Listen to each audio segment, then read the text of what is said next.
સાક્ષરભૂમિ નડિયાદના આંગણે આ વર્ષે માઈ ભક્ત અને સંસ્કૃતિને પ્રાધાન્ય આપતા ભવ્ય ગરબાનું આયોજન કરવામાં આવ્યું।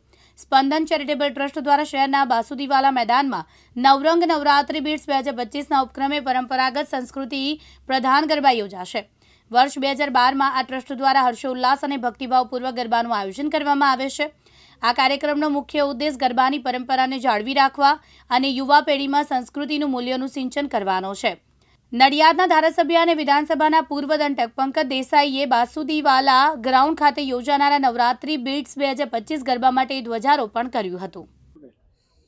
પ્રાતઃસ્મરણીય વંદનીય શ્રી સંતરામ મહારાજની તપોભૂમિ એટલે આપણી સાક્ષર નગરી નડિયાદ, જ્યાં નડિયાદ મધ્યે આવેલ બાસુદીવાલા ગ્રાઉન્ડ ખાતે અમારા માર્ગદર્શક ગુજરાત વિધાનસભાના પૂર્વ મુખ્ય દંડક અને સિનિયર ધારાસભ્ય આદરણીય શ્રી પંકજભાઈ દેસાઈની પ્રેરણાથી સ્પંદન ચેરિટેબલ ટ્રસ્ટ પ્રેરિત નવરંગ બીટ્સ ગ્રુપ આયોજિત નવરંગ નવરાત્રિ મહોત્સવ 2025નું 22 ઓક્ટોબરથી આયોજન કરવા જઈ રહ્યા છે, જેનું માના ચરણોમાં વંદન કરી અને માડીના આશીર્વાદ મેળવી આજે અમે મંડપ મુહૂર્ત કર્યું છે।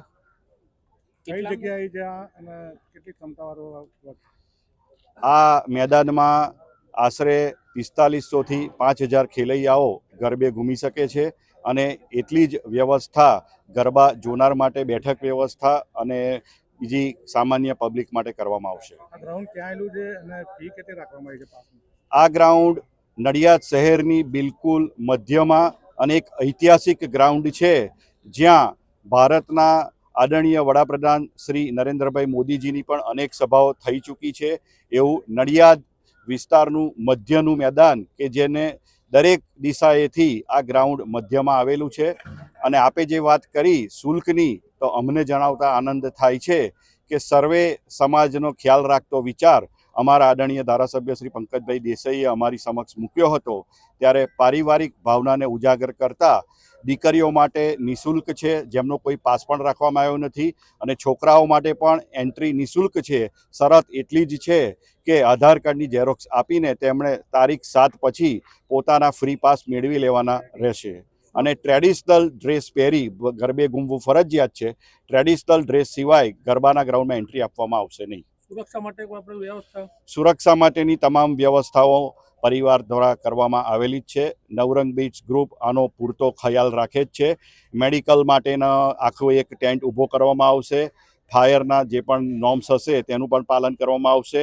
ગ્રાઉન્ડમાં ખાસ કરીને સીસીટીવી કેમેરાનું પણ આયોજન હશે જ, અને અમારા દ્વારા એ ઉપરાંત સ્વચ્છતા અને પર્યાવરણલક્ષીનો પણ ખ્યાલ આપવામાં આવશે। અને આપણે સૌ જાણીએ છીએ તેમ આત્મનિર્ભર ભારતનો સ્વદેશી ચીજવસ્તુ અપનાવવાનો સંદેશો પણ અમે આ આયોજનના માધ્યમથી આપવા જઈ રહ્યા છીએ। કેટલામા વર્ષનો આ કાર્યક્રમ છે? આમ તો અમે આ કાર્યક્રમના આયોજન 2012થી કરતા આવ્યા છીએ। 2023માં છેલ્લા ગરબા થયા હતા। ગઈ વખતે આપણે જાણીએ છીએ તેમ આદરણીય પંકજભાઈના માર્ગદર્શન હેઠળ આપણે મા ચેરિટેબલ ટ્રસ્ટના સહયોગથી રાધે ગ્રાઉન્ડમાં ભવ્ય ગરબાનું આયોજન કરેલું। આ વખતે પણ ત્યાં આયોજન છે જ, પરંતુ આપણે સૌ જાણીએ છીએ તેમ સર્વેને સંકલિત કરીએ અને પબ્લિક પણ મેનેજ થાય એટલા માટે બાસુદીવાલા આ નડિયાદ મધ્યે આ ગરબાનું આયોજન કરેલ છે। આમ તો આ નડિયાદની અંદર આવનારો નવરાત્રિ મહોત્સવ એ લોકો માટે નવરાત્રિ મહોત્સવ બને। ખેલૈયાઓ આ નવરાત્રિ મહોત્સવની અંદર ખૂબ સારી રીતે મા અંબાની આરતી ઉતારી અને ગરબા ગાય, એ આયોજન કરવા માટે આપણે 3 જગ્યાએ આ વખતે આયોજન કરવામાં આવ્યું છે। એમાં આજે જે મંડપ મુહૂર્ત કર્યું છે એ બાસુદીવાલા ગ્રાઉન્ડમાં કરવામાં આવ્યું છે, અને હમણાં કહ્યું વિકાસભાઈએ એ રીતે આ નવરંગ ક્લબ દ્વારા આયોજન કરવામાં આવ્યું છે।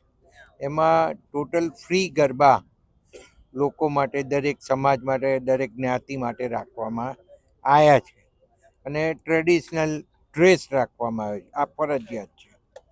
બીજું આયોજન જે પ્રમાણે મા શક્તિ ગ્રુપ દ્વારા જે અમે લોકો જ કરવાના છીએ, એ ગરબા ખીચડીની સામેનું ગ્રાઉન્ડની અંદર આ ગરબા થવા જઈ રહ્યા છે।